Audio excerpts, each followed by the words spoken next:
জুলাই গণ অভ্যুত্থানের পরে আমরা মুক্তিযোদ্ধাদের পক্ষে অবস্থান নিয়েছি। কেন নিলাম? যে আমাদের মুক্তিযোদ্ধাদের প্রচুর হ্যারাসমেন্ট করা হচ্ছিল, অপমান করা হচ্ছিল, অপদস্থ করা হচ্ছিল। এবং যে জামাতকে আমরা শান্তশিষ্ট হিসেবে জেনে জামাতের পক্ষে বিভিন্ন স্টেটমেন্ট দিয়েছিলাম, সেই জামাত রাতারাতি চোখ পল্টি দিল। যে তারা বলা শুরু করলো যে বুদ্ধিজীবীদের পাক বাহিনী হত্যা করেনি, হ্যাঁ, এরকমভাবে একটা গল্প দিল। তো তারপরে শহীদদের সংখ্যা নিয়ে বিতর্ক সৃষ্টি করার সুযোগ হলো, এই ব্যারিস্টার ফুয়াদ সহ সবাই। তখন আমরা একটা সিদ্ধান্ত নিই যে আমাদের সিদ্ধান্ত নিতে হয় যে আমরা এই যারা রাতারাতি চোখ পল্টি দিল জুলাই গণ অভ্যুত্থানের পরে, মুক্তিযুদ্ধের বিরুদ্ধে বলা বলে শুরু করলো, মুক্তিযুদ্ধের রাস্তায় ফেলে দিয়ে হয়রানি করলো, এই রিপোর্টার্স ইউনিটিতে এই হয়রানি করছে, তাই না? তখন আমাদেরকে ডিসিশন নিতে হয় যে আমরা মুক্তিযোদ্ধাদের এই কষ্টের সময়ে পাশে দাঁড়াবো, নাকি জামাত শিবির অনেক জনপ্রিয়, সেই জনপ্রিয় জামাত শিবিরের পক্ষে যাব। তো সে জায়গা থেকে আমাদের ডিসিশন নিতে হয় যে না, আমরা মুক্তিযুদ্ধের পক্ষেই থাকি। তারা যেভাবে প্রচার করে যে এটা বাংলাদেশের যুদ্ধ বা এটা খুব স্বাভাবিক একটা বিষয়, কিন্তু আমজনতার দল কি মনে করে? আমজনতার দল যেটা মনে করে, মুক্তিযুদ্ধ মোটেও কোনো সাধারণ যুদ্ধ না। এই যুদ্ধ সারা বিশ্বের একটা যুদ্ধ। আমরা যে বিশ্বযুদ্ধের কথা বলি, প্রথম বিশ্বযুদ্ধ, দ্বিতীয় বিশ্বযুদ্ধ, বাংলাদেশের মুক্তিযুদ্ধ হলো তৃতীয় বিশ্বযুদ্ধ ছিল। এবং এই যুদ্ধে আমেরিকা যুক্ত হয়েছে, রাশিয়া যুক্ত হয়েছে, চায়না যুক্ত হয়েছে, ইন্ডিয়া যুক্ত হয়েছে, পাকিস্তান যুক্ত হয়েছে, বিশ্বের পরাশক্তিরা এই যুদ্ধে। কেন আমেরিকা সপ্তম নৌবহর পাঠাইছে না বাংলাদেশের মানুষকে মারার জন্য? পাঠাইছে না? রাশিয়া আবার ইন্ডিয়ার মাধ্যমে বাংলাদেশকে অস্ত্র দিছে না? তাহলে যে যুদ্ধে রাশিয়া, আমেরিকা, চায়না, পাকিস্তান বাংলাদেশকে ব্যাটেলফিল্ড হিসেবে এনেছে, এবং এই যে পাক বাহিনী, রাজাকার, আলবদর মিলে এই দেশের মানুষকে হত্যা করেছে, সেই যুদ্ধে এরকম একটা বড় মহাযুদ্ধ, সেই মহাযুদ্ধে মাত্র 7,000 মানুষ মরে গেছে বলে ব্যারিস্টার ফুয়াদরা বিতর্ক ছড়ায়, এই নোংরামিটা করে। পিনাকি বলে 2,000 মানুষও মারা যায়নি। এটা হইতে পারে? মুক্তিযুদ্ধ চলা অবস্থায় বাংলাদেশের 3 মাসের মাথায় গণমাধ্যমগুলো আসছে যে এইরকম 5 লক্ষ মানুষ মারা গেছে, 4 মাসের মাথায় নিউজ আসছে যে 7 লাখ মানুষ মারা গেছে, 5 মাসের মাথায় 10 লাখ মানুষ মারা গেছে, তারপরে 7 মাসের মাথায় নিউজ আসছে 13 লক্ষ মানুষ মারা গেছে। তারপরে মুক্তিযুদ্ধ শেষ মুহূর্তের দিকে এসে, মুক্তিযুদ্ধ শেষ হয়নি, বিজয় অর্জন হয়নি, তখনও নিউজ হয়েছে যে প্রায় 30 লাখ 28 লাখ মানুষ মারা গেছে। তারপরে যুদ্ধের পরে না হলেও 1 ডজন পত্রিকায় আসলো যে বাংলাদেশে 30 লাখ মানুষ মারা গেছে এই যুদ্ধে। এই যুদ্ধ তো শুধুমাত্র বাংলাদেশের যুদ্ধ ছিল না, সারা বিশ্বের যুদ্ধ ছিল এই যুদ্ধ। সারা বিশ্ব এর পক্ষে ছিল অথবা এর বিরুদ্ধে ছিল, অবস্থান নিয়ে ফেলছে যে কে এর পক্ষে, কে এর বিরুদ্ধে।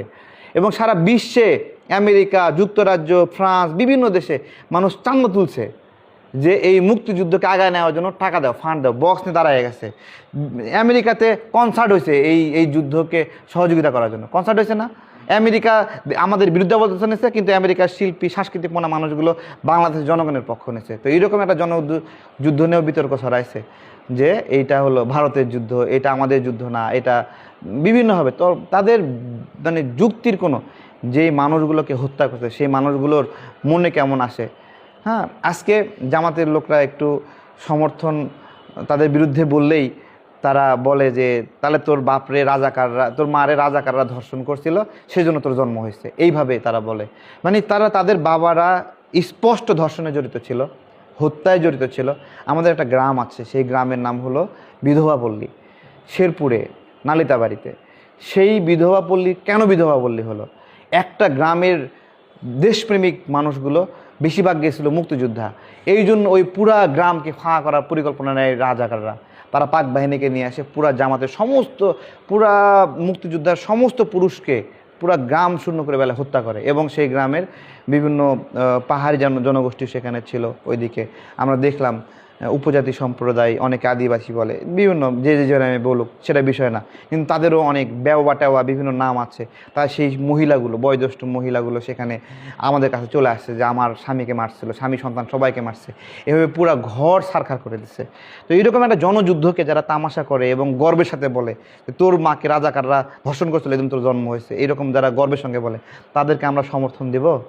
হ্যাঁ, এরা এই জুলাইয়ের আগে কি নমনীয় ছিল, কি গোলগাল চেহারা, সুন্দরভাবে মসজিদে যায়, মাথা নিচু করে আসে, মনে হয় কিছু ভাজা মাছ উল্টা খেতে পারে না। সেই জামাত শিবির লোকরা চোখ পল্টি দিছে না? তাহলে আমরা এদের পক্ষে অবস্থান নিব? আমরা হ্যারাসমেন্টের শিকার হয়েছি, আমরা বিপদগ্রস্ত হয়েছি, তারপরেও আমরা বলছি না, আমরা এদের বিরুদ্ধে লড়াইটা চালায় যাব। আমাদের মনটা কান্না করে উঠছে যে একজন মুক্তিযোদ্ধাকে রিপোর্টার ইউনিটিতে ধাক্কায় ফালায় দিয়ে, কলার ধরে ফালায় দিয়ে লাথি মারতেছে। আমরা রাজাকারকেও কোনোদিন এরকম লাথি মারতে দেখি নাই, যে কোনো রাজাকারকে এরকম লাথি মারা হয়েছে বাংলাদেশে দেখি নাই, কিন্তু ওরা মুক্তিযোদ্ধাকে অসম্মান করছে। তো এই আমজনতা দলের একটা স্ট্র্যাটেজিক জায়গা, কৌশলগত জায়গা যে না আমরা মুক্তিযুদ্ধের পক্ষে থাকবো। বাংলাদেশে রাজনৈতিক প্রক্রিয়ার মধ্যে দুইটা পক্ষ, একটা মুক্তিযুদ্ধের পক্ষে বিরুদ্ধে, রাজাকারদের পক্ষে অবস্থান নিল এনসিপি। আমরা আর কি করতে পারি? হ্যাঁ, যুবক বলে জেনজি বলে কি তাদের অংশ তারা জামাতের পক্ষ নিলে বৈধ হয়ে গেল? হ্যাঁ, আমরা নেইনি অবস্থান। তো জেনজি তারা একাই নাকি? তারা হলো জামাতি জেনজি, আমরা মুক্তিযুদ্ধের পক্ষে জেনজি। আমরা সিদ্ধান্ত নিচ্ছি যে মুক্তিযুদ্ধের পক্ষে যে দলগুলো ছিল, আওয়ামী লীগ ঘরানার মুক্তিযোদ্ধা হোক আর বিএনপি ঘরানার মুক্তিযোদ্ধা হোক, আমরা তাদের সম্মান করব, তাদেরকে আগলে দেখে আমরা কাজ করব। অনেকে এই জুলাই গণঅভ্যুত্থানকে অনেকে কি বলছে? Second Republic. বাপ রে বাপ, সেকেন্ড রিপাবলিক কি উদাহরণ দেয় যে 10-12টা দেশে এরকম সেকেন্ড রিপাবলিক আছে, এরকমভাবে বাংলাদেশে ওটা সেকেন্ড রিপাবলিক। ঠিক আছে, আরে ভাই 10-12টা দেশে যেগুলো সেকেন্ড রিপাবলিক আছে তারা কি আমাদের মুক্তিযুদ্ধের মতো এরকম মহাযুদ্ধের মধ্য দিয়ে, যে যুদ্ধে আমেরিকা, চায়না, ইন্ডিয়া, পাকিস্তান সবাই মিলে অংশগ্রহণ করে এই দেশের মানুষকে হত্যা করছে, তাদের মতো করে এই যুদ্ধ ছিল? তারা কি আমাদের মতো যুদ্ধ করে অর্জন করছে? তাদেরটা ঠুনকে হবে কেউ দান করছে, দেশ স্বাধীনতা দান করছে। অনেকে স্বাধীনতা দান করা না, পাকিস্তানের স্বাধীনতা দান করা না, ইন্ডিয়ার স্বাধীনতা দান করা না, ব্রিটিশরা ছাইরে রেখে চলে গেছে, ওরা এটাই নাকি স্বাধীনতা। ঠিক আছে, স্বাধীনতা কি বাংলাদেশ দেখে শিখতে হবে।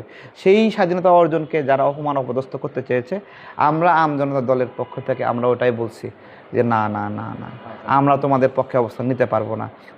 এবং মুক্তিযোদ্ধারা আমাদেরকে বলে ফোন দিয়ে যে তারেক, আমাদের পক্ষে বলার কেউ নাই, এর মধ্য দিয়ে তোমরা যে বলো এটা ভীষণ সাহস দরকার, কী পরিমাণ হ্যারাসমেন্টের শিকার হতে হয় আমরা দেখতেছি, তুমি আগায় যাও।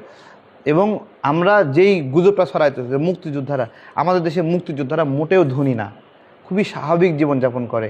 তাদের প্রজন্মগুলোরও একটা উদ্দেশ্য ছিল, একটা চাকরি পেয়ে কোনোভাবে তারা রাজনীতিবিদ হতে চায়নি, তারা হলো কোটিপতি হতে চায়নি, স্বাভাবিক চাকরিজীবী হয়ে বাঁচার অধিকার। সেই জায়গা থেকে আমাদেরও দাবি ছিল যে আমরা পুরা কোটা বাতিল চাই না, আমরা বলছি যে মুক্তিযোদ্ধাদেরও একটা ছোট অংশ থাকুক, যারা তাদের সেই লিগেসি।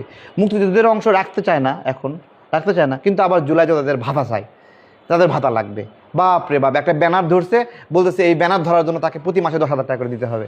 তাহলে তো ভালোই, তাহলে আর একটা জুলাই, যারা মিস করছে এই জুলাইয়ের ট্রেন, তারা বলবে তা আর একটা জুলাই হোক, আমরাও একটু ব্যানার ধরে আমরাও একটু ভাতা পাবনি, তাই না? একটা হলো জুলাই ভাতা, আর একটা এপ্রিল ভাতা, কদিন পরে হবে নভেম্বর ভাতা, তাই না? তো এইগুলো আমজনতা দল জেনে বুঝে একটা পক্ষ অবস্থান নিয়েছে।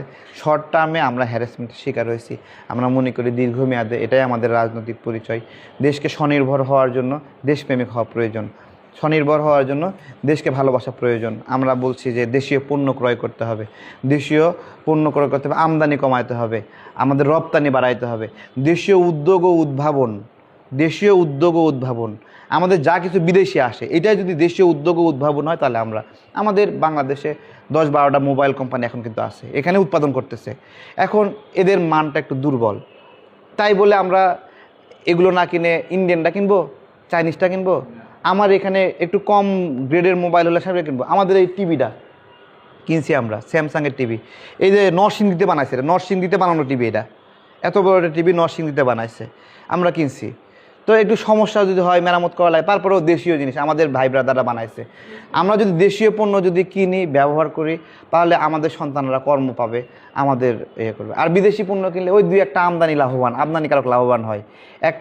একটা প্লাস্টিক পণ্য দেশীয় কিনলে এটা বানায় 20 জন মিলে, কিন্তু যদি আমরা একটা আমদানিকারকের কাছে চাইনিজ কিনি, তাহলে ওই একটা আমদানিকারক 2টা পয়সা পাই।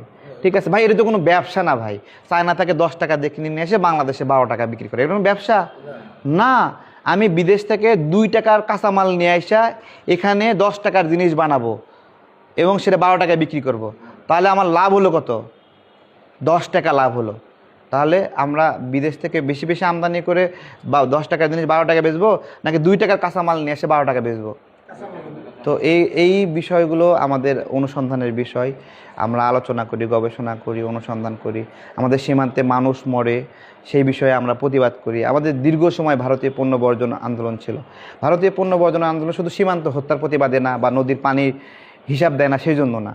আমরা যদি একটু স্বনির্ভর রাষ্ট্র হই, আমার কেয়া কসমেটিক্স, আমার কোহিনুর কেমিক্যাল, আমার স্কোয়ার, এগুলো তো আমাদের, এগুলো তো হলে আমাদের ভালো লাগে। আমাদের রেডিয়ান গ্রুপ আছে, বসুন্ধরা আছে, প্রাণ গ্রুপ আছে, আরও কত গ্রুপ আছে, আকিজ গ্রুপ আছে, চেষ্টা করতেছে দেশে ভালো কিছু হওয়ার জন্য। এই আকিজ গ্রুপ, আগে যেই মানের গ্লাস তৈরি করতেছে, এই বসুন্ধরা গ্রুপ যেই মানের পণ্য উৎপাদন করতেছে, RFL, তারা যান জীবন দিয়ে বাংলাদেশের একটা মানে প্রতিনিধিত্ব তৈরি করা। আমরা যদি সেই জিনিসগুলো না কিনি তাহলে তো আমাদের শ্রমিকরা কাজ করে সেখানে। তো আপনারা যারা কাজ করতেছেন আমজনতা দল নিয়ে প্রচার প্রচারণা করেন, কাজকর্ম করবেন। দাওয়াতের মূল বিষয়বস্তু কি? স্বনির্ভর বাংলাদেশ। আমাদের যে পানি, বিদেশি কোম্পানিগুলো আসে পানি তুলে আমাদের কাছে বিক্রি করে, আমরা বলতেছি না, পানি জনগণের মালিকানায় ফেলে দিতে হবে। উপজেলা পর্যায়ে পানির ফ্যাক্টরি থাকবে। কেন বিদেশি কোম্পানিগুলো এখানে এসে পানি বিক্রি করবে? আমার মাটির নিচে পানি, আমার অধিকার, আমার ঘরের নিচে পানি, বিদেশি কোম্পানি এসে বিক্রি করবে কেন? আমার 500 উপজেলায় 10টা করে কোম্পানি মিলে 5000 কোম্পানি হয়ে যায়। 5000 কোম্পানি মিলে পানি ব্যবসা করবে, কেন বিদেশি কোম্পানিগুলো এগুলো তুলবে? চট্টগ্রামের একটা কোম্পানি পানি প্যাকেজিং করে বগুড়ায় নিয়ে যায় বিক্রি করার কোনো প্রয়োজন আছে? আর এগুলো আমাদের আলোচনার বিষয়। আমাদের গ্যাস বিদেশি কোম্পানি নাই করে দিয়ে দেয়। নাইকো কী করে? গ্যাসের উৎপাদন একটু কম হলেই আগুন লাগাই দিয়ে চলে যায়, সিমেন্ট দিয়ে ঢালাই করে দিয়ে চলে যায়, যে না গ্যাস কম হতেছে, এটা না আমরা ব্যবসা করবো না আর। কিন্তু মানে ধরেন 100 ঘনফুট গ্যাস উঠতেছে, এটা দিয়ে একটা ব্যবসা করে, অর্ধেক বিদেশি কোম্পানি পায়, অর্ধেক বাংলাদেশ পায়, তো তুলতেছে। তো যখন এটা 50 ঘনফুট হয় তখন তারা বলতেছে না আর লস হচ্ছে, আমরা তুলবো না। কী করে? সিমেন্ট দিয়ে ঢালাই করে দিয়ে চলে যায়। কিন্তু 50 ঘনফুট যদি গ্যাস ওঠে সেটাও তো আমার দরকার। ধরেন আমার এখানে 1 পাতিল খাবার আছে, সবাই মিলে 1 পাতিল খাবার খাবো। যদি এরকম হয় আধা পাতিল আছে, তাই বলে কি আমরা জিদ করে বলবো আর খাবো না? হ্যাঁ, তাহলে কি ওটা আধা পাতিল খাবার খাই। কিন্তু বিদেশি কোম্পানি হলে কি করে? ওটা নষ্ট করে রাখে, চলে যায়।